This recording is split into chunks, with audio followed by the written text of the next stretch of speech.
Hello and welcome to the City of Peoria Planning and Zoning Commission. The Planning and Zoning Commission is composed of volunteer citizens appointed by the City Council. The Commission is the designated hearing body for a range of land use applications, including general plan amendments, rezones, conditional use permits, and amendments to the zoning code. Upon recommendation by the Commission, general plan amendments, rezones, and zoning code amendments proceed forward to the Peoria City Council for final action. For conditional use permits, the Commission will make a final decision subject to appeal. All hearings are conducted in accordance with the rules for procedure requirements to allow an impartial and efficient hearing, and all Commission meetings are open to the public under the Arizona Open Meeting Law. Each case will be called in the order in which it appears on the agenda unless otherwise announced during the meeting. Once called, City staff will give a presentation of the case, followed by a presentation from the applicant if they so desire. After the applicant's presentation, members of the public who have submitted a speaker's request form will be called to speak by the Commission Chair. The applicant may be called to provide additional information, clarification, or a rebuttal. The Commission will discuss the case, may ask additional questions, and take action. Any member of the public wishing to speak must complete a speaker's request form and hand it to the planning assistant at the end of the dais. When speaking, please limit your comments to a maximum of 3 minutes and try not to repeat statements already made by others. We welcome your comments, and as fellow citizens of Peoria, we thank you in advance for your participation. I'd like to call the March 5th, 2026 meeting of the Peoria Planning and Zoning Commission to order. Welcome, everyone. Let's begin tonight with roll call. Commissioners, please indicate your presence after I call your name. Vice Chair Emilio Gaynor. Present. Commissioner Nate Cottrell. Present. Commissioner Julie Uggia. Present. Commissioner Tony Fighter. I believe he's online.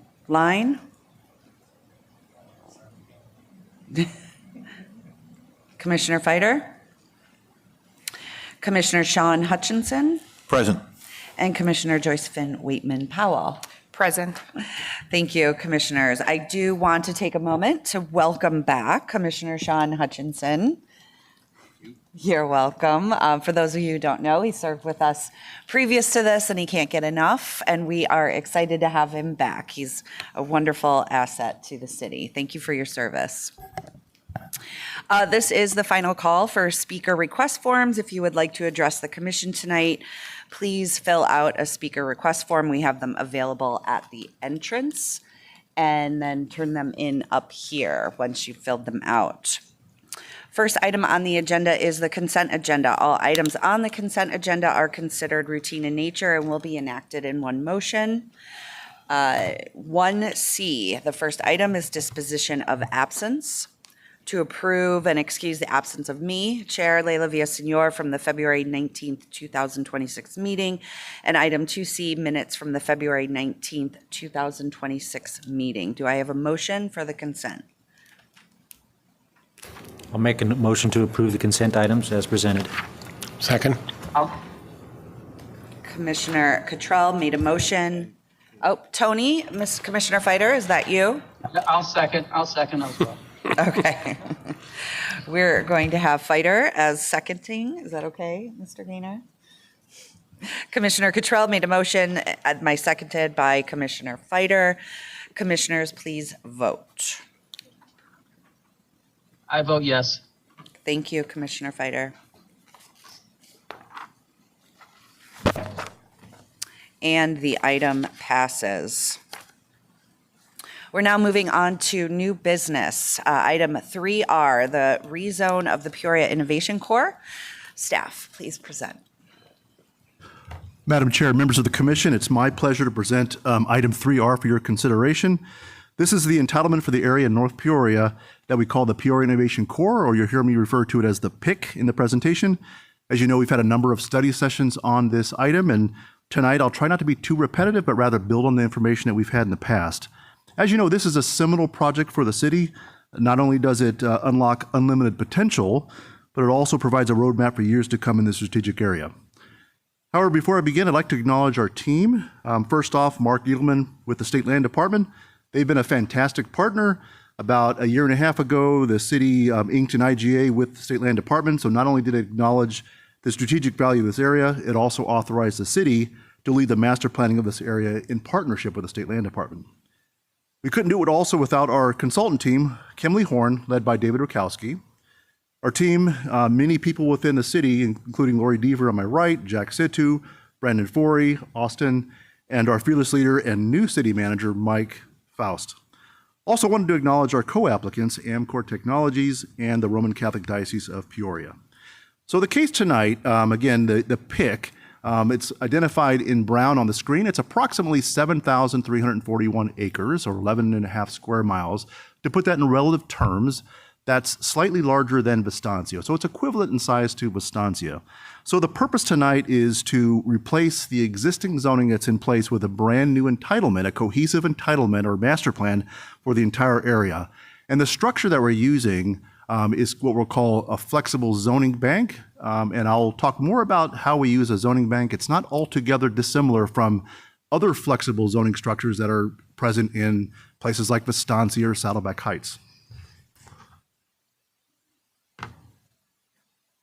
So the project area, again, it is generally located east of the Agua Fria corridor and west of the New River corridor, where it abuts the city of Phoenix. The southern boundary is the Pleasant Valley and the West Wing communities, and the northern boundary is generally State Route 74. About 98% of the PIC is Arizona State Trust land. It's managed by the Arizona State Land Department. And as we've talked in the past, their constitutional mission is to hold, lease, and sell land for the benefit of the trust. 88% of the beneficiaries happen to be K through 12 education. Other landowners within the PIC include Amcor Technologies. As you know, last summer we patented and sold 104 acres. They're making tremendous progress along Loop 303. If you haven't been out there, I encourage you to go out there and see the progress they've made. The other co-partner is the Roman Catholic Diocese of Phoenix. They own 60 acres across the area from Amcor. So in working with them on access and infrastructure, both parties concluded that it would be mutually beneficial for them to be part of the land planning rather than the donut hole in the PIC. Now, all of the PIC right now is undeveloped except for Amcor, which is under construction, and the White Horse West, which is a restaurant at the southeast corner of Old Carefree Highway and Lake Pleasant Parkway. And I hear they have great hamburgers out there. Now, contextually, the area is strategic. It enjoys 3 miles of Loop 303 frontage, and it's within a 5-mile drive time of the TSMC. So until Amcor is operational, as we've talked in the past, Peoria currently does not have a true job center. In fact, most of our labor force today outcommutes to other job centers, including Norterra, Scottsdale, downtown Phoenix, and so forth. And so with the majority of remaining vacant land being trust land, this presents a great opportunity not only to capitalize on this energy, but also reset the land balance and move forward towards a more sustainable land use picture. So while creating an economic base is a priority, it's also balanced with other priorities in protecting the natural environment and providing a plan that provides for a mix of land use types. So there are a number of natural and physical attributes to contend with in this area. So these attributes include things like the river corridors, various washes that crisscross through the property. We have 2 canal corridors, power lines, various substations, and other critical areas. So these all inform the land use. They provide opportunities for connectivity within the community. Now, overall, about 1/3 of the PIC is undevelopable or requires modification for structures. Now, I say this to rebut any notion that the PIC will just be one development or business park. It won't. It has floodplains and river corridors. And in addition to these natural and physical attributes, the city also has regulations already in place to protect various features, including cultural areas, wash corridors, hillside, and other natural areas. In addition to that, when we do see development take place, residential development namely, we do have requirements for additional active and passive recreational spaces that will be additive to the already the open space picture in this area. So a little bit about the land use disposition. Now, most of the project area was annexed in the city in the late 1980s as the city looked to consolidate land in and around the lake for future growth. At that time, the city provided equivalent zoning to the county that was present in the county. So most of the area, and on the right is the zoning map, so most of the area was provided with the general agricultural zoning, and that Whitehorse West, they had commercial zoning in the county, so C2 zoning carried over. Later in 2000, about 720 acres in the center was rezoned to a planned area development, or PAD. At that time, BF Goodrich Universal Propulsion Company was looking to locate there. The PAD contemplated considerable intensity with heavy industrial and business park uses. So at the time, while UPCO did not end up locating there, the entitlement stayed in place and enabled the siting of Amcor in the area. The graphic on the left is the general plan designation. So whereas zoning tells you what you can do today, the general plan designation looks into the future and suggests what the land use picture should be. You may recall in 2024, the city adopted a new land use classification called State Land Special Land Use. So what that did was it acknowledged the intricacies of state trust land and committed to a cohesive entitlement. We applied it to the North Peoria Gateway at Happy Valley and Loop 303, and also the PIC area. Now, the diocese property that you see in purple in the middle did not have this designation, as it was not state land. However, it had an employment business commerce designation. So employment business commerce discusses and describes employment opportunities that contribute to the local and regional economy, such as business offices, corporate headquarters, R&D, and industrial uses. So really, with its land use designation looking to the future, it's a really good fit as we get into the land use picture that undergirds the Pure Innovation Core entitlement. So let's get into the entitlement now. So again, the request tonight is looking to replace the existing zoning. And so we've got 4 zoning categories that exist today across the PIC to a planned community district, so a consolidated, unified master plan. And so again, what this intends to do is, again, as I mentioned, a consolidated plan that conforms with the Peoria general plan. That commitment we made to do a cohesive plan. Also, that provided with the PCD is technical reports that provide for an infrastructure framework that, as development occurs in the area, will call on developers to update and refine those as we understand their project submittals. And also the PCD zoning provides for tailored standards that enable us to address priorities that we have throughout the development and also areas of compatibility, so edge conditions. We'll talk about some of those tonight. As we approach the PCD, we broke the PIC into 3, we'll call them core areas or sub areas. You can see that on the screen. And these areas are really delineated by transportation corridors or the canal. So what we call core 1, the area in green, is everything south of the Loop 303. So that's about 1,900 acres. Core 2 is 895 acres. That's between Loop 303 and the Cap Canal. And then north of the Cap Canal in gray is Core 3, or 4,545 acres. So as I indicated, as we looked at some of the land use determinants on the prior slide, we did a baseline and assessment of all these conditions. And so these all led and provided the framework for the development of the PCD land use plan, which I'll kind of provide an overarching description of that. But the land use plan and the assumptions, they inform all the technical reports that really are in alignment with the zoning document. And they form the basis for the zoning regulations that apply to individual parcels that we'll talk about.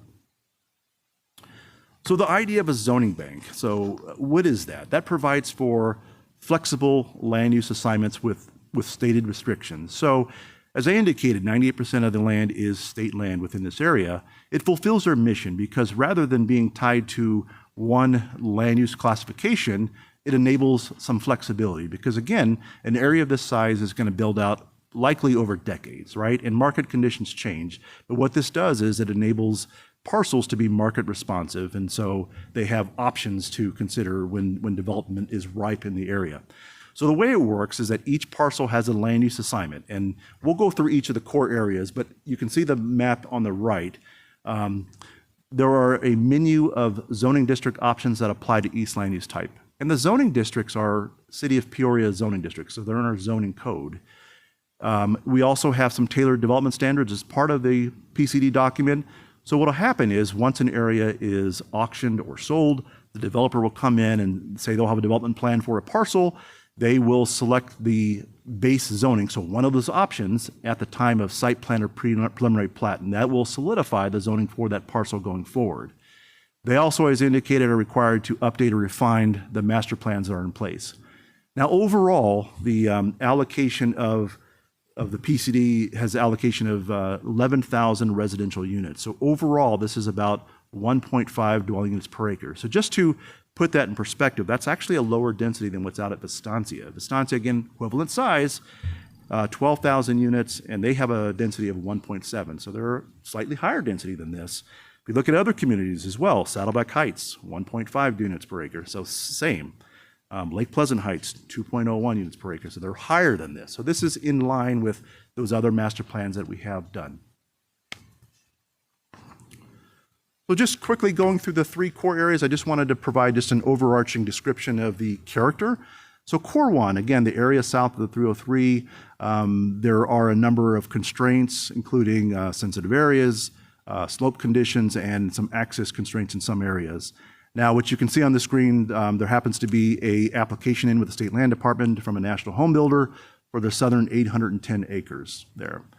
Also, to contend with our compatible edge conditions, as I mentioned, this is one of those areas that's really important because we do have established communities, Pleasant Valley and West Wing, that abut the PIC to the south. And so it's really important to have a good edge condition. And so as we look at this area, really what we see is a large residential transition from existing residential areas. And as you move north, so what you're looking at is the light yellow, the darker yellow, and the brown. Those are all residential land use types. So I should say the density of residential increases as you get closer to Loop 303. So when you get to that brown parcel, it allows for a mix of residential land use types. It also allows for the flexibility if commercial makes sense there in the future, but it's largely a residential. So you have 1 to 2 miles of residential transition going forward there. Now, as you get along the Loop 303 corridor, as you would expect, that's where we forecast for employment and commercial growth. It makes sense to have the intensity centered along the Loop 303 corridor. As you get into Core 2, again, this is between the 303 and the Cap Canal. As you might recall, the city was successful last summer in winning a public auction for the majority of the land in Core 2, so all the land except for the diocese property. So we currently hold a certificate of purchase for 845 acres. We sold 104 acres to Amcor, and they're identified in the polygon in yellow.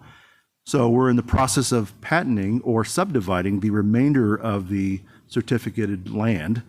And as I mentioned, the diocese owns 60 acres, which are identified in black there. Amcor is, as we look at the land use picture in the area in purple, this is an area we see as employment and business park and industrial growth. Amcor would be the leading employment asset in that area. As you move up the bluff, because there's about a 60 to 70 foot drop, but as you get up the bluff closer to Lake Pleasant Parkway, that's where we see commercial uses, employment uses, and going on the east side of Lake Pleasant Parkway in that blue, we think that's a great mixed-use site. So potentially a site that would combine, hospitality, commercial, maybe some residential as well. And then on the far west or far left in the dark yellow, that's residential. Now you would ask, why would you have residential there? Now that's on the other side of the Agua Fria River corridor. And that area has poor access. In fact, the only way to access that is from the west because you have that river corridor there, and then you'd have to go under the Loop 303 corridor, and there is right now very limited potential access under there. So we didn't want a user that generated a lot of trips given the limited access in that area. And then as you go north of the Cap Canal, this is the larger area, but I'll say this is also the area where the crystal ball is a little less clear. Now, this is also an area that has a number of those land use determinants I talked about, the canals. On the west side, you have overhead power lines. You have a couple substations in the vicinity up there, but you also have some flat land. And that's where, when you look at the purple on the western portion of that graphic, that's, again, where we see employment, potential industrial growth. It makes sense in areas where you have those types of facilities, substations, power line corridors, and so forth.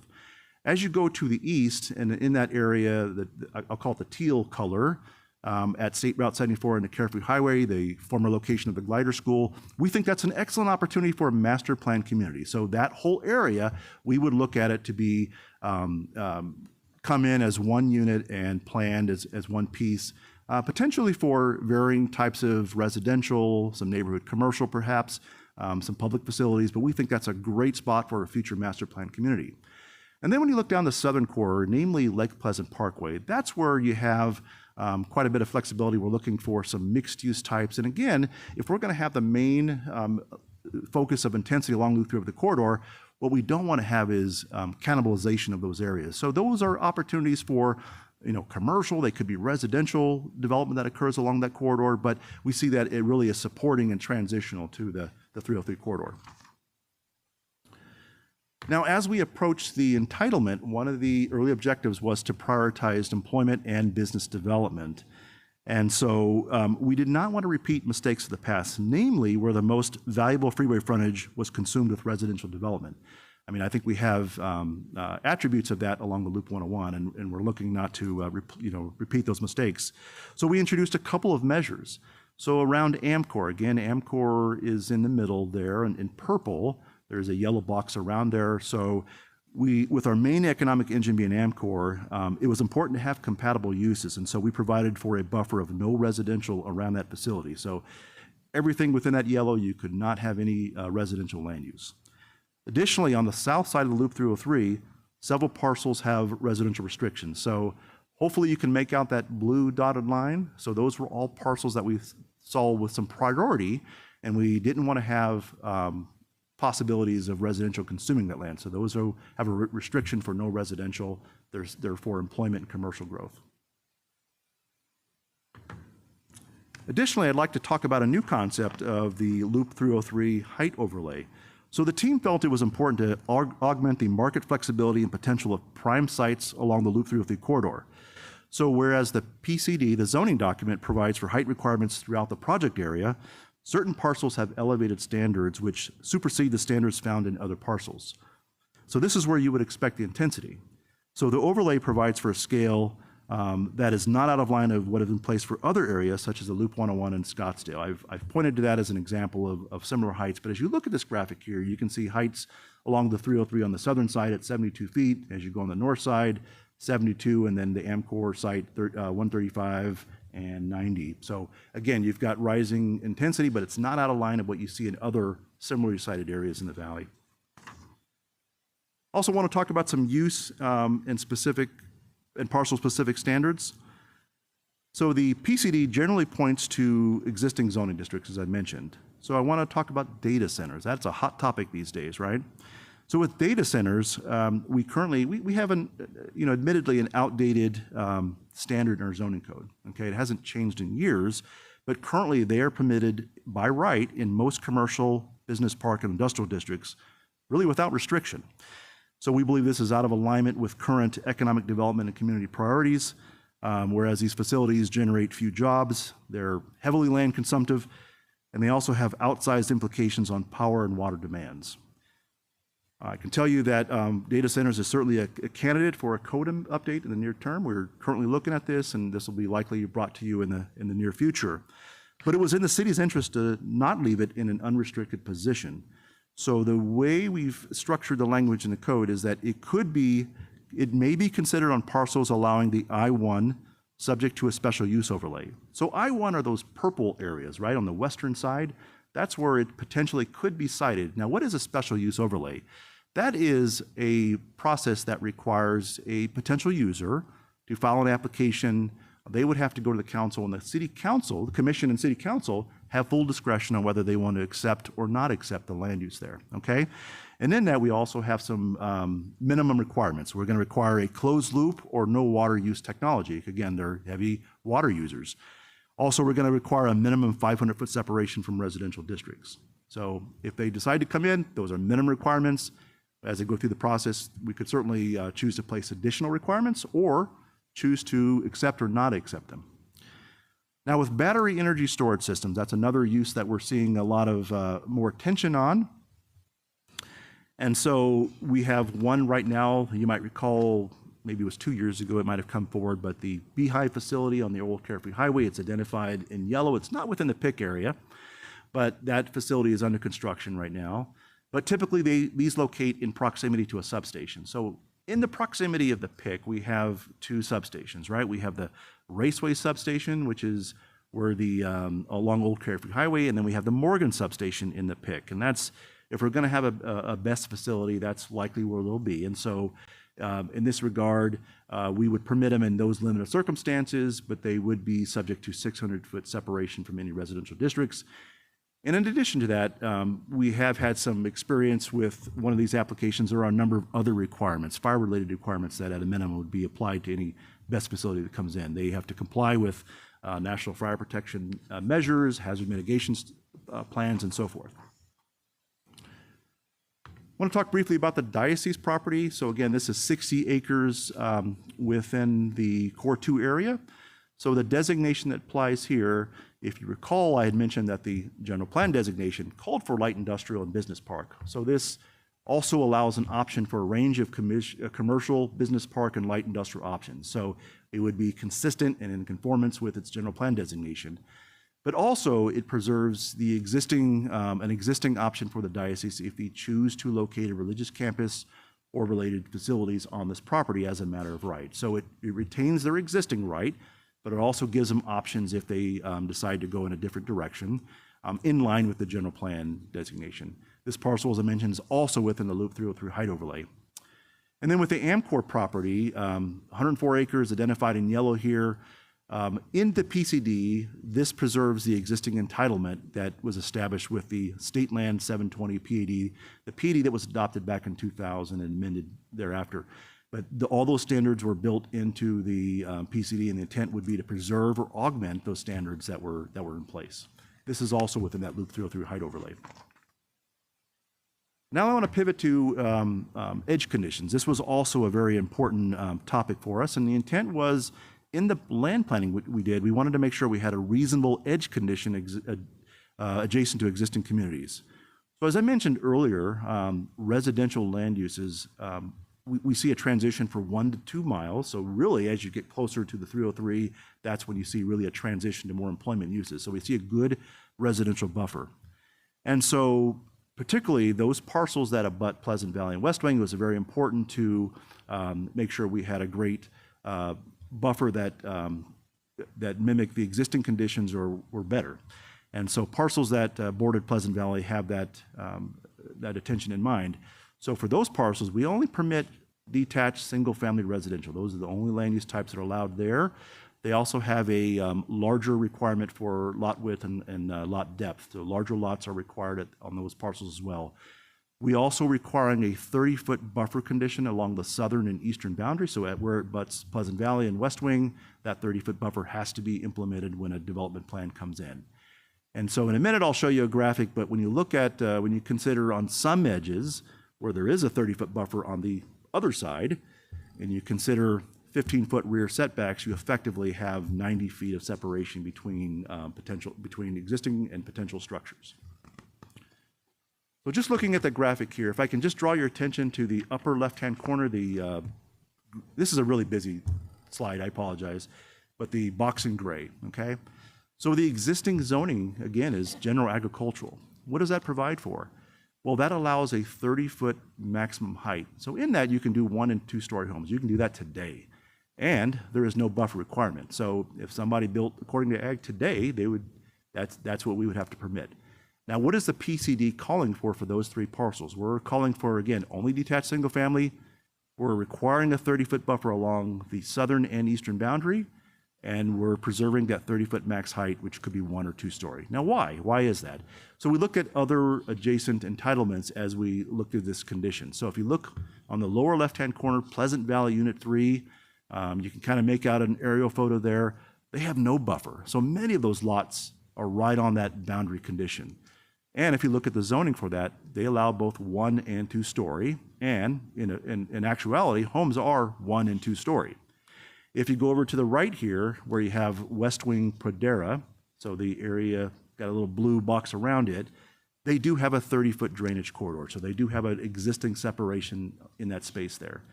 If you look at the zoning, it does allow for 1 and 2 story, and homes are 1 and 2 story. However, most of the homes along that condition are 1 story. If you look at the eastern 7 homes, those are 2 stories. So while they are 1 and 2 stories, it's predominantly 1 story along that condition there.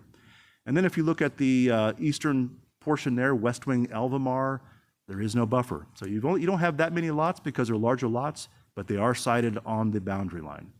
The zoning there allows 1 and 2 story. However, in actuality, you have 1 story homes there. But you do, again, have the ability to do 2 stories in those areas. All right, I'm going to pivot to the community outreach. Oops. So it was important first to build a very robust website. And so working with our consultant team and linked from our city webpage, we built a project website. And this was the repository for all of our maps, our project materials, our notices, our PCD, all of the zoning documents. And so, as I mentioned, we linked it to the city website. Early on, when we got the website up and going, we sent out a weekly newspaper. We shared it through Nextdoor. We mailed notices to a half-mile radius, which goes beyond our minimum standard when we talk about what our code allows for. And so we set up that project website, pickpeoriaaz.com. And so one of the first things we did was we had a virtual open house. So we wanted to have an opportunity for the public to learn more about the proposal, provide comments, and you could access it at your leisure at any time of the day.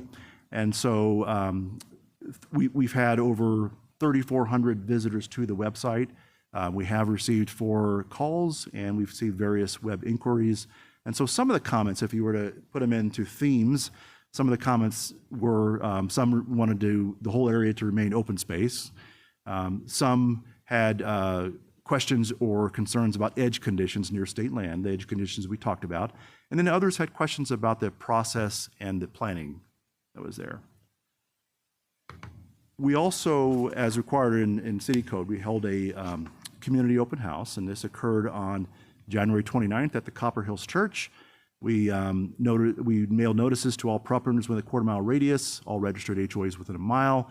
We also put information through the council office. We also, of course, we have the requirement to post the site in a couple places. That occurred as well. And this was an open house format with stations. And so we wanted the ability for residents to come and talk to various people about each of the core areas, or about trails or transportation. So we had approximately 42 people that attended this meeting. We did receive 2 comment cards at that meeting, and so those comments cards desired more designated open space and trails. And we did get one specific one that person did not want to see any data centers within the PIC. And a few residents, and I talked to a few of them, they wanted to discuss, again, the edge conditions particularly along the Peoria and Pleasant Valley communities. Now, this is also supported by a number of study sessions that we've had with this commission. We've had 3 study sessions with this commission. We've had 1 with the city council. We had our last study session 2 weeks ago. And so throughout the process, we have received 1 letter. And so the way I would characterize a letter, sometimes it's very clear if it's in support or opposition. This letter was much more nuanced, and it supports the overall master planning effort, but that person did ask for more expansive edge conditions. So we have provided that letter to you in the packet. That person is here tonight, and I wish and does desire to speak as well to that issue. So overall, as I summarize the findings, I promise I won't read through these, but just to point out a few key areas. This is a really important project for the city. This provides the flexibility for state land to respond to market conditions. Again, it's going to build out over decades, but it protects the public interest and it advances community and economic objectives that we have at the city. It also provides for reasonable land use transitions and standards and edge conditions, equivalent or better as we look at it. It provides for protection and enhancement of the natural environment, and it conforms to and advances the general plan through its land use designations and various goals and policies that we've cited in the staff report. So with that, Commission, you have the options in front of you. We are asking for your recommendation of approval to the City Council. We've provided Exhibit 1. Those are the stated conditions of approval. And with that, I can take any questions. Thank you. Great report. Appreciate all the hard work. Does the commission have any questions for staff? I will. Okay. Commissioner Gaynor? Thank you. And this could have been covered before, but maybe I need a refresher. Thanks, Madam Chair. So can you share, I'm asking an engineering question, maybe, but I need an answer that I can understand, okay? So as it relates to elevation, the washes and the canals, okay? Can you just like briefly share how you planned that, how that was planned with this entire piece of land? So, and just to make sure that when there's flooding, when there's heavy rains, how does this water flow? Is it through the Agua Fria River corridor, or can you just share some of that with us, please? Yep, Madam Chair, Commissioner Gaynor. So one of the technical reports that was done in conjunction with this was a master drainage report. So it looked at those drainage scenarios at a high level, right? And so you mentioned the Agua Fria and the New River, but we also have a number of washes that are threaded throughout. Now, we do have requirements I mentioned earlier about our Desert Lands Ordinance that looks at the flow of a particular corridor. And based on that flow, it has, not only is it required to be protected, but it also has a buffer condition. Now, there are also floodplains that are throughout the area, and depending on the floodplain designation, it could potentially be modified, and that is through an engineering process for the modification of that floodplain. But all of these are addressed through the master drainage and refinements as development comes in. But we do have existing codes to deal with those scenarios. Okay, thank you. Thank you for answering that. There was some questions. I know there was some questions about that, so thank you for answering that. Also, as it relates to battery storage, is there so if a landowner builds a warehouse and wants to do battery storage in their warehouse, are there limits to that? I mean, industrially, because you need a lot of battery storage, you could need, a lot of batteries in your building. What kind of restrictions are there for that? Madam Chair, Commissioner Gaynor, good question. So just to rewind a little bit, so battery storage, we said we would permit in areas that allow I-1. So if you look at the graphic on the screen, all the areas in purple. Now the reality is, if you look in Core 2, those are areas that are that the city holds a certificate of purchase in. That is not one of our targeted sectors. So you won't see any battery storage likely in Core 2. But I also mentioned that they typically locate next to substations. So right now we already have one under construction that is adjacent to the Raceway substation. So it's not in the PIC, but it's it's along Old Carefree Highway. There is a battery storage going there, and in the future it's possible we might see one, and if we see one, maybe next to the Morgan substation in that corridor. But we don't see a lot of applications of this. We might see a few. Thank you. Oh, just to also further, I mentioned as well that there are other requirements too that we have in place that we've learned from our experience. I mean, there are national fire protection requirements that are in place that battery storage would have to comply with. And they include things like hazard mitigation study, plume studies, separation from other facilities. So all those things are in place in addition to the requirements that we have. Yeah, the reason for my question wasn't so much electric stations battery storage. I'm thinking more of the industrial solar battery storage systems, right? So those can be placed anywhere, and they don't have to be next to a substation. So that was the reason for my question, but you answered it. Thank you, Mr. Hawkes. Thank you. Commissioner Gaynor? I'm ready to make a motion. Commissioner Cottrell? Thank you. Thank you, Mr. Hawkes. Could you go back to the slide, whichever one has the closest zoom level of the pick one down at your boundaries there by. That one? The busy one? Sure, that one works just fine. The busy one. And that's great. It shows where your boundary conditions are. And with related to this, so area, is that an O or is that a Q? I can't tell. They're in the middle there. So the three southern parcels are, we call them in the document, parcel N, O, and P. Okay, so specifically O. Okay. And I know south of this area is zone commercial. So along Lake Pleasant Parkway down into Cibola Vista.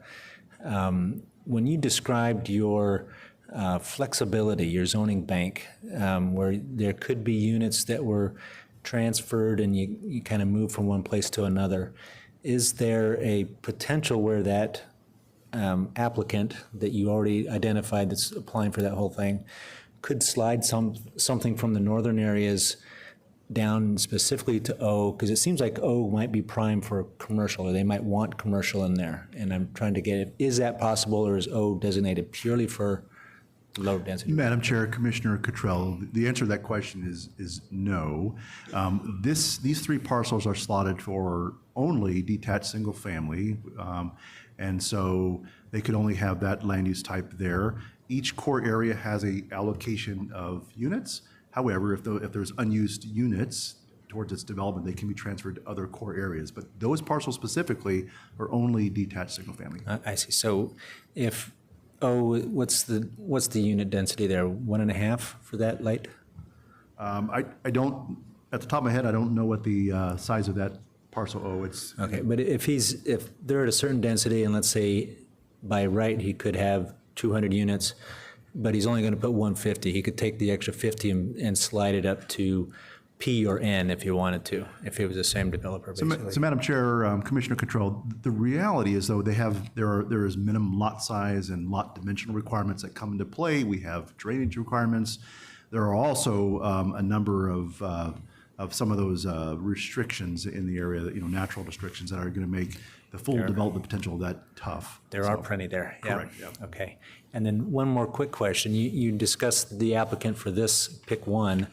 Are there any other applicants, either official or just in discussion or anything, for any of the other units in pick 2 or 3? Madam Chair, Commissioner Cottrell, not that I'm aware of. Not that you're aware. Thank you.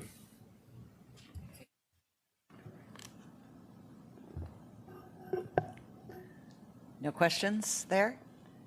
Questions? No? Mr. Gaynor, do you have another question? No, I can make a motion unless you're going to call anybody up. Oh, we have some people to Yeah. I have a general comment. I don't know if it's a question. I mean, I appreciate the market responsiveness to this and the thought and the mix. I agree completely that prioritizing employment corridors is key. I as well have concerns with data centers and battery storage facilities merely for I mean, they're kind of an eyesore if they're too close to a residential community, but they don't create a lot of jobs. And I do support some restrictions or thoughtful planning around those, especially if the whole purpose of this is to prioritize employment. So I'll just kind of throw that out there. But that's really it. I don't have any questions. Okay, great. Well, yes, absolutely, Commissioner. If you don't mind, I'd like to respond on a couple of points. I've heard this a couple times tonight about data centers and the jobs they create. I'd like to remind everybody that data centers employ thousands of construction workers who live in our community. They are typically with there's some exceptions out there, but they're in typically industrial areas, and the jobs they create are incredible. Incredible opportunities for apprentices, incredible opportunities for people that survive and live on their livelihood in the construction industry, and I think these areas. This is what was so attractive to me when this was brought to my, when I came to learn about the pick, was this is going to be a great opportunity to engage with the data center community and bring them to these areas that seem well suited for their design and for their use. So the power, the battery storage that's available out there and what's coming, and the manufacture of battery storage. I mean, this is great area. This is prime area that could be. I see this as an enormous opportunity, not just for the construction jobs, but for the continuation of not just construction, but the maintenance and, of course, the permanent jobs that are created. So I think this is a great opportunity to really allow for, especially those that live in our community to work close to home. I mentioned at the last meeting, I've spent almost my entire career driving more than 50 miles to get to work for a job that pays in construction a living wage. So. I don't mean to push back too hard, but I've heard that a couple of times in the presentation and in comments tonight. And I really would like to just kind of promote some of the benefits of data centers, not to mention that data infrastructure that's so needed in our community as well. So All right, thank you. Yes, thank you. I appreciate the thoughtful comments, and that's what's so great about our current panel, as we are getting a diverse of opinions. Yes, Commissioner Waitman Powell. Yes, thank you, Madam Chair. I'd like to thank Commissioner Hutchinson for mentioning that. It's exciting to have him back. He's always been an advocate for jobs here. What I want to mention is thank you so much, Mr. Hawkes. What I think that I wanted to mention is not really a question, it's more so a comment, is that this project right here is pivotal within the growth of our city. And so as we're growing, we see that, there's a lot coming in fast. Our Planning and Zoning Commission, I've been serving since 2020, has never been this busy, the amount of cases that are coming through. And I think that this specific project that's coming before us, or specific plan that's coming before us, is something that requires thought. Your presentation really talked about what the benefits would be, what that would mean for the up and coming job market, what that would mean for what our city is growing into. And I think as we're growing, being able to be part of this discussion is what the important thing is. As Madam Chair mentioned, a diverse group of people with diverse opinions. We're thinking about jobs. We're also thinking about things such as what Commissioner Gaynor mentioned, right? The washes, the things that come with it, and trying to mitigate all those risks that come with this rapid growth. And so I think we're doing a great job. I just really want to thank you for that thorough presentation. And as we move forward with recommendation, really thinking about this being a big part and a pivotal time in our city and our city's growth, and us planning for that. So I'm happy to see a lot of residents and some engagement here too. So thank you. Thank you. Do you have a comment? Absolutely. And Commissioner Fighter, if you would like to make a comment, please chime in after Commissioner Ujia. Thank you. I'm good, thank you. Just to kind of piggyback off of what you were saying, this is tremendous growth, and I know we discussed it last time, but with the amount of growth that is being pushed to make this city bigger and more prosperous and whatnot, I just hope, and I know we've talked about it, but there hasn't been any numbers given to me. I just hope that the services that these residents need, public safety, water, specifically water, and all the services that come with this mass development is also being built in, and even the roadways, because even right now, Peoria is busy. The roadways are very busy. So I hope as we develop out here, we take a look at what our current roadways look like, and we adjust them to make sure that they can accommodate what we're building out there. Madam Chair, Commissioner Gia, great comment, and that's absolutely how we feel on this side too. We've got a number of technical reports that deal with all of those topics, and we want to make sure that our land plan is not only makes sense, but it also responds and aligns with all of those areas. So. Okay, thank you. One last time, Commissioner Fighter, any comments? I am good, thank you, Madam Chair. Thank you. Okay. No other comments, commissioners? Great. I now open the public hearing. I have several cards here. If anyone has not filled out a card but does wish to speak, please do that now. As a friendly reminder, we do limit comments to 3 minutes, so please be mindful of that. I do not control the cutoff button, someone else does, but I do plan to enforce it. Thank you. Okay, we'll call the first person up, Sherry Orr. Did I pronounce that correctly? Hello, Ms. Orr. If you could please state your name for the record and a reminder, 3 minutes, please. Okay, thank you. My name is Sherry Orr. Good evening. Based on the water crisis Arizona is currently facing, it is imperative that any water-intensive development in the PIC has a completely closed-loop system. Glad to hear about the data centers. It would be to the detriment of our community to allow semiconductor industries to consume our very limited resources. To that end, the semiconductor industry utilizes over 1,000 PFAS, forever chemicals, and allowing them to disperse contaminated water into our reclaimed water system allows for those PFAS to seep into our aquifer, affecting our drinking water. It is not enough to say that state and local laws will be followed because there are no regulatory laws, merely suggestions to monitor a few PFAS. This committee is a safety measure. You can require that closed-loop systems are implemented to protect our citizens. Also, I didn't see in the nearly 200 pages of documentation for the PIC the history of the Core 2 zoning heights. From 2000 to August of 2025, the PIC was zoned at a top height of 60 feet for the industrial area. When the city celebrated moving Amcor to the PIC, a non-elected staff member doubled those heights with a stroke of a pen. State law requires that any zoning changes of more than 10% need to follow an open meeting process, which didn't occur.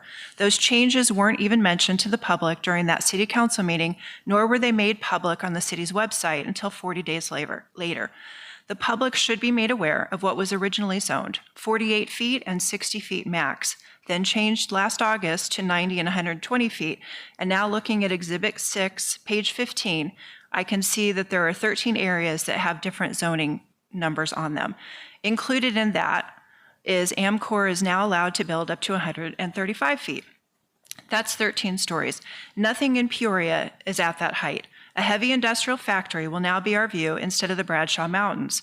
That is not what was intended for the area when thousands of us moved here.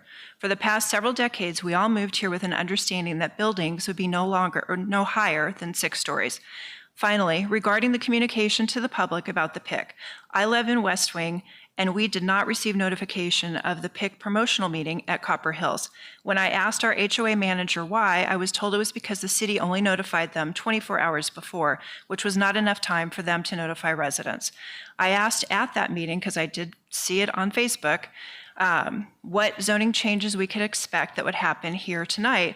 And I was told the only thing that would be happening is switching from agricultural to make it uniform with consistency for commercial. I specifically asked about zoning heights and was told that was not a part of the changes, yet we saw that on the slides tonight. We also see it in Exhibit 6, that there were changes for at least 13 different areas in Core 2. That is not open communication to the residents. The city needs to do a better job of communicating well in advance all of these changes so we all can be aware of what's happening. Thank you. Thank you. Appreciate the comments. Shannon Cieno. I'm so sorry if I'm butchering your last name. Again, please state your name and address for the record. Thank you.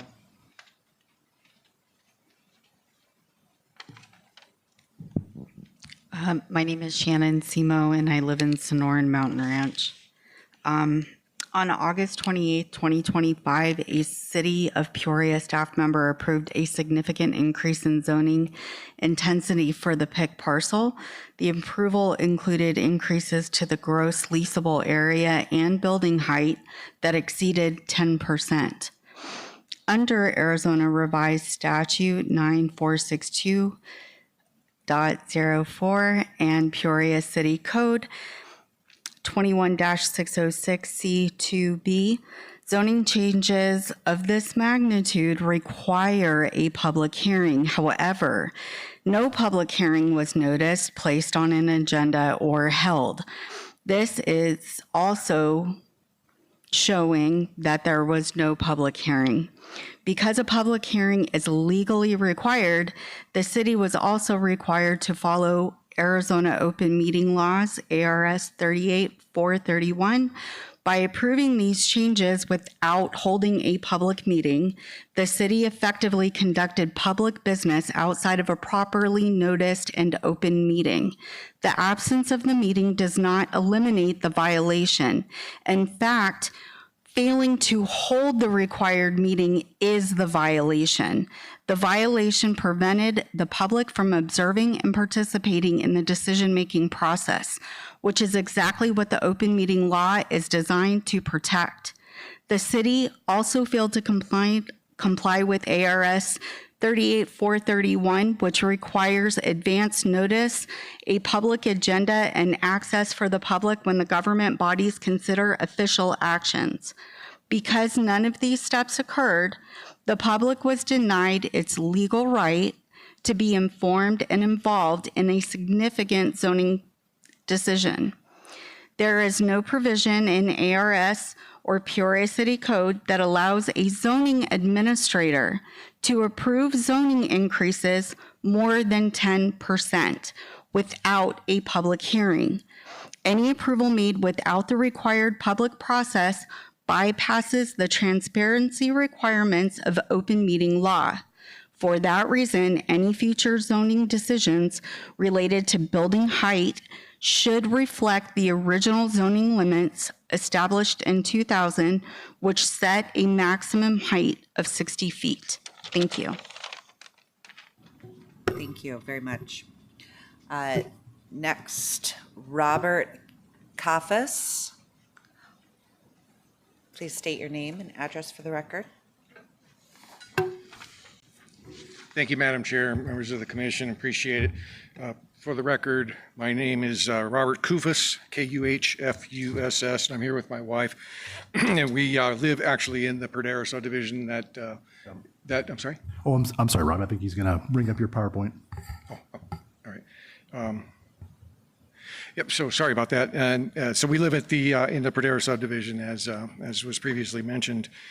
And you'll recall a couple of weeks ago, I was here with in a study session, and we discussed a number of topics: the increased buffer, the idea of the decreased building height, and some preservation of the native vegetation within that buffer.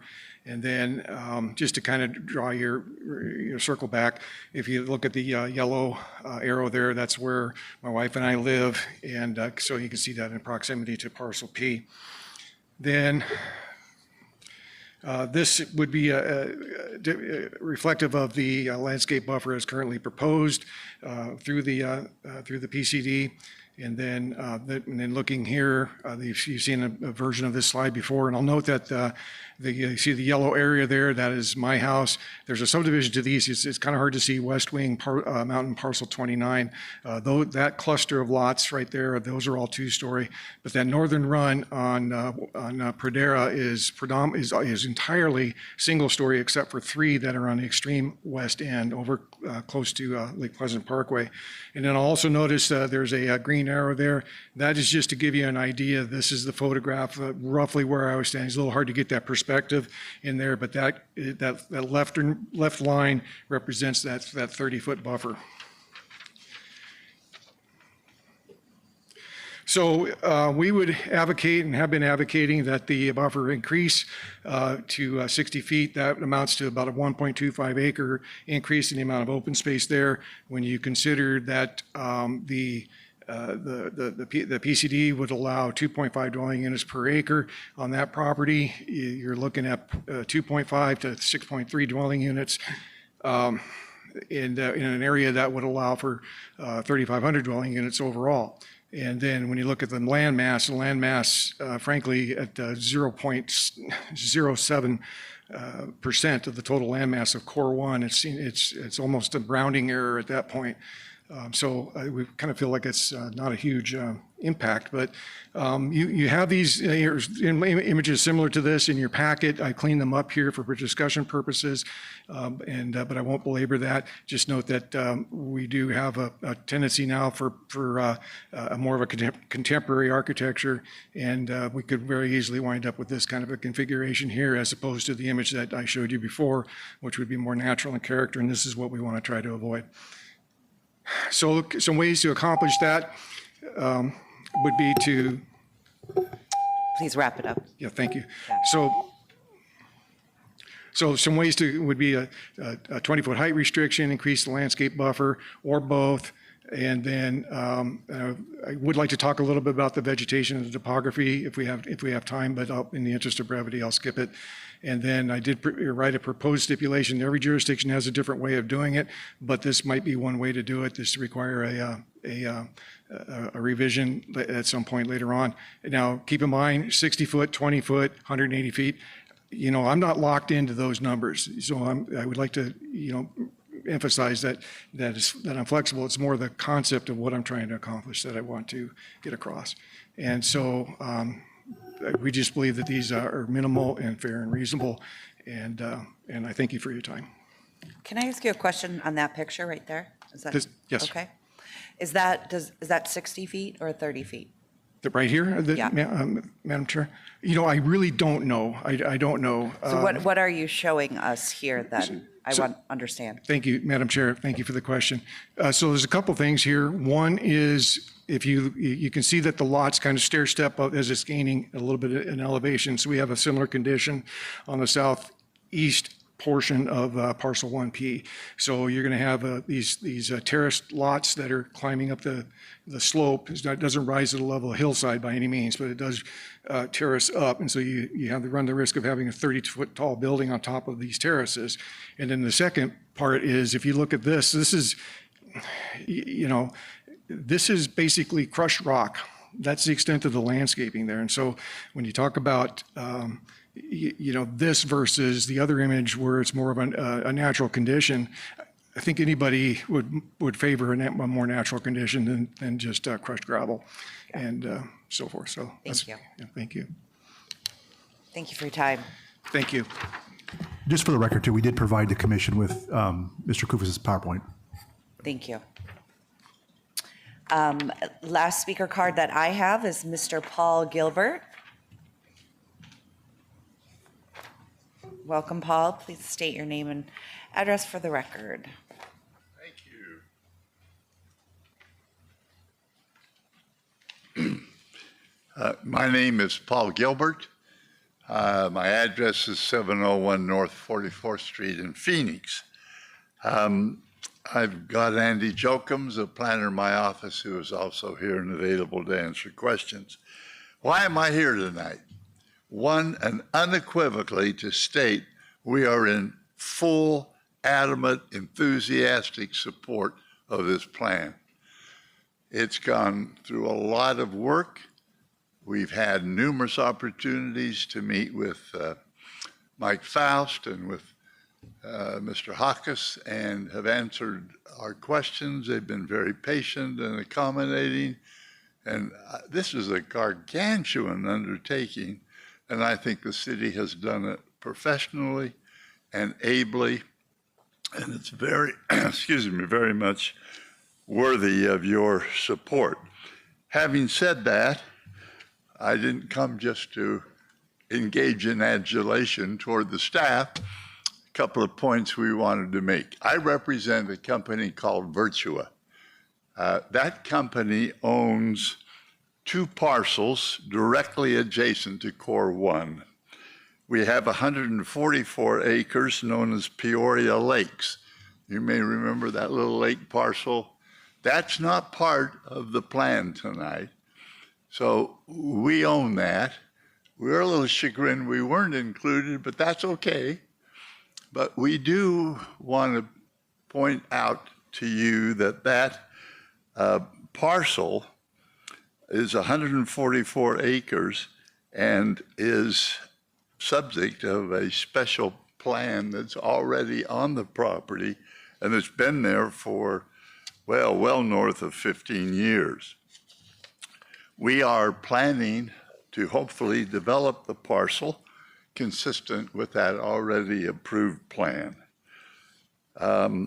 It's a specific area plan and has a density of around 12 units overall.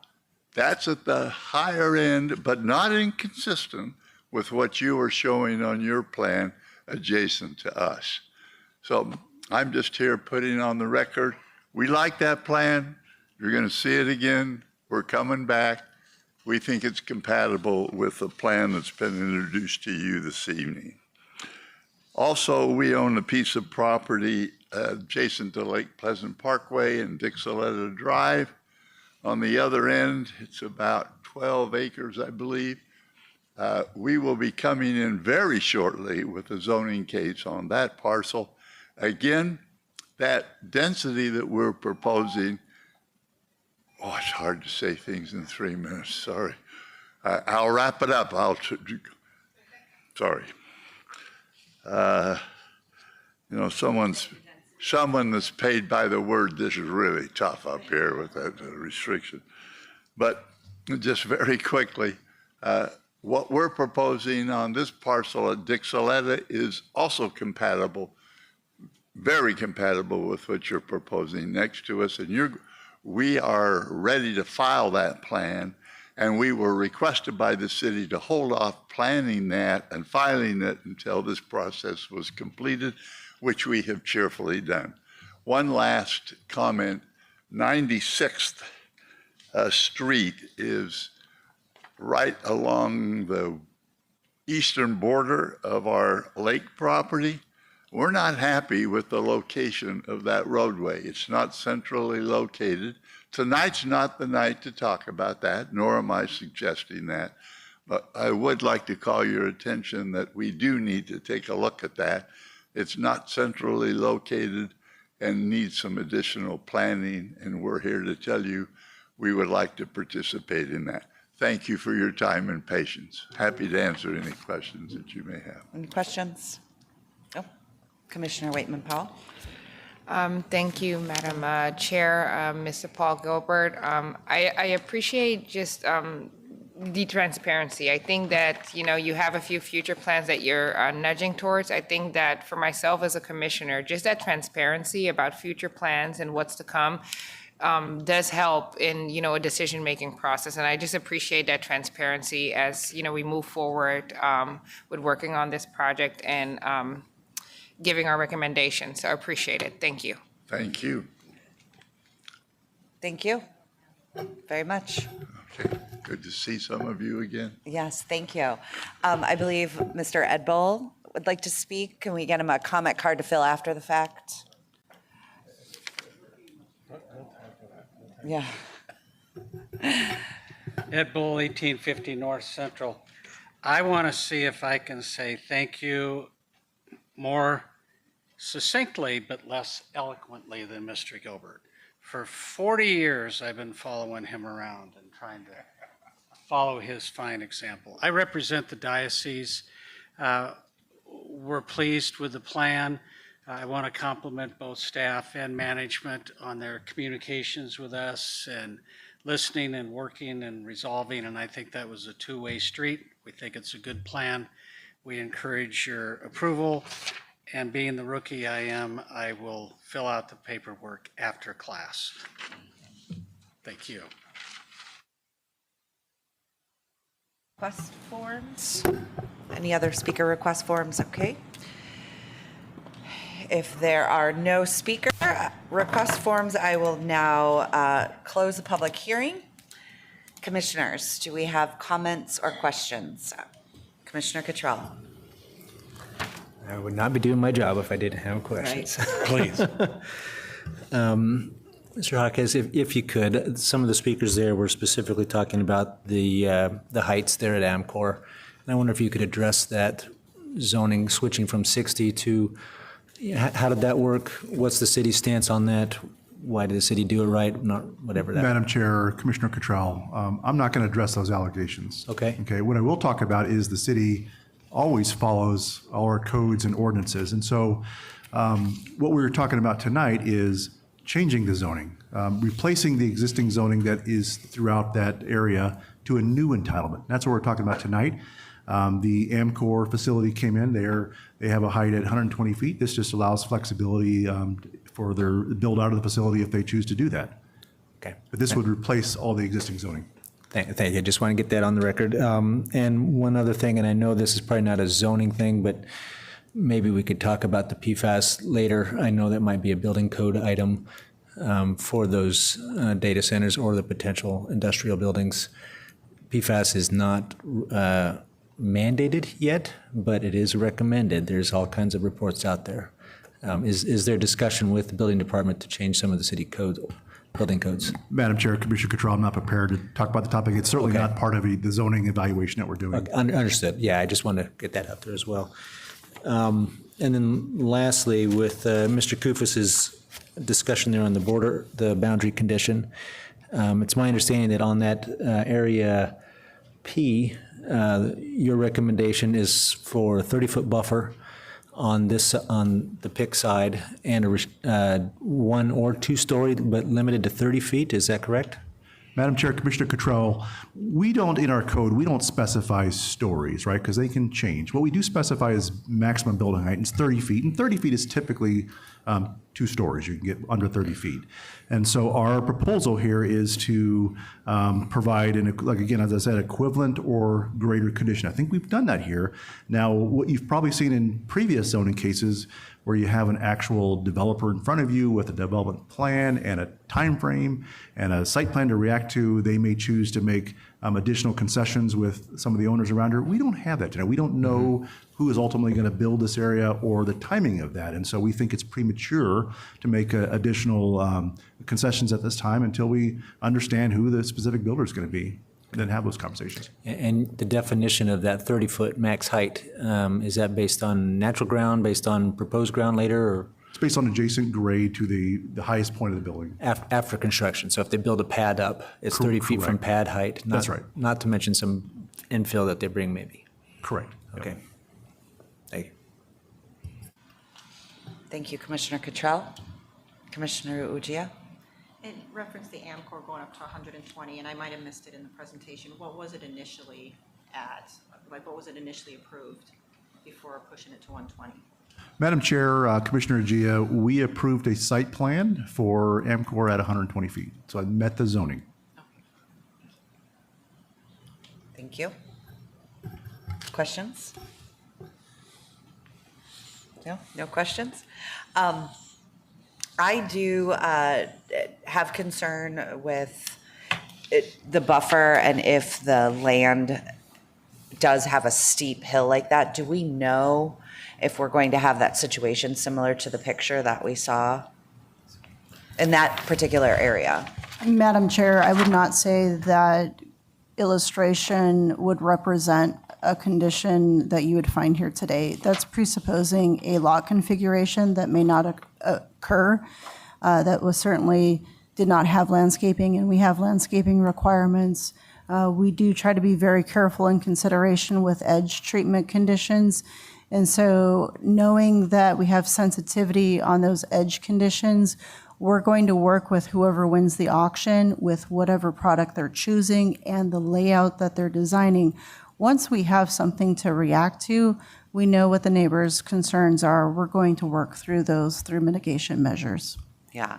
And my history with this department is that you will exactly do that. And I agree. I mean, I really would like to increase that buffer, but I also don't want to create restrictions that might prevent a really nice product in the future. But I do like it on record that we'd like to work with those owners, because I do think I know that area, and I do want to see those larger setbacks to accommodate what is there. I also appreciate the preservation of native plants, because I have seen a lot where they do like the picture he showed with the gravel, and it's just not nice to look at. And being in real estate, it can turn off people very quickly. Typically, though, what we see is we do ask the developer to preserve or restore or replace the native plants. So is that ever like a set standard, or is that always something that's recommended by staff in the process? Madam Chair, when we're looking at and evaluating it, when we look at native plants, there are instances where we leave in place. We may do salvage and bring back into certain areas. It may be more conducive to actually have new plants placed because they grow faster and in better shape, and so they would provide shade faster than what you may get within a salvage condition. So we're going to be looking at those factors. It's also to the tree species that may be, that we select in that area or work with the home builder. It's also so planting density, et cetera. So there's a number of design factors that we use. I would say at that point, it's more art than science, but we have our minimum standards that we're looking at. We certainly take into considerations opportunities for salvage material and leaving in place, but we're also going to want to add new material in there to have that buffer for those residents, because we know it's a sensitive area. And I appreciate that, but I think the bigger concern I have is that it's not left just vacant or naked, and we lose that desert feel that really is very much Peoria. We all enjoy it and look at it, and I don't want to see a bunch of development come in and then it just be scraped clear. It really takes it away, especially if this is going to be a heavy employment sector. The possibility of that happening, I think, is great. Any other questions or comments? Thank you, everyone. If there are no other comments or questions, can I get a motion on item 3R? Yeah, I'll make a motion if the commission will allow me. Okay. And I Commissioner Gaynor? just want to thank you for your intentional work in this process. It was a really nice job, really nice to see it. And it was a pleasure to be a part of it. I'd like to recommend for approval case Z26-01 to the City Council, subject to conditions of approval in Exhibit 1. I Thank you, second. Commissioner Gaynor. Do I have a second? Madam Chair, I'd like to second. Oh, Commissioner Fider, thank you. I beat Commissioner Fider. He was late. We're excited. We're so excited. We're Thank you, excited, Commissioner okay. Fider. Commissioner, because you're not here, Commissioner Fider, because you're not here, I'm going to pass the ball over to Commissioner Waitman Powell. So we have a second from I will Waitman Powell. happily defer. Thank you.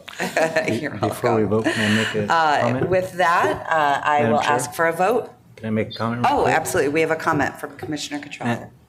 Staff, I just want to say this is a big vote, and I appreciate all the work you've done, and there's so many details here. The boundary conditions at the south end is just one little piece of this, so it's a lot of work. There are things that I see, you can't tell what they're going to be. You're trying to be flexible, the diocese position, AMCOR, there's lots of little details in there. I didn't mean to put you on the spot with the height, but it's something that does have to be addressed. So, I will be supporting this, but I did want to say thank you for all your hard work. Commissioners, please vote. I vote yes. Thank you.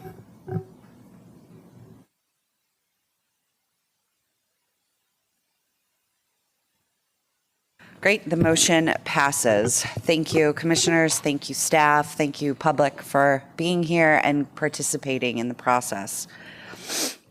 Our next agenda item is a call to the public for any non-agenda items. I do not have any cards. All right, thank you. If there are none, we are going to move to our next agenda item, reports from staff, item 4R. Madam Chair, I will start the conversation and we'll see if Chris wants to add anything. On the screen, you see both March 19th and April 2nd canceled. We do not have any items scheduled for these two dates. So I would invite you back, if I did my math correct, and maybe April 19th.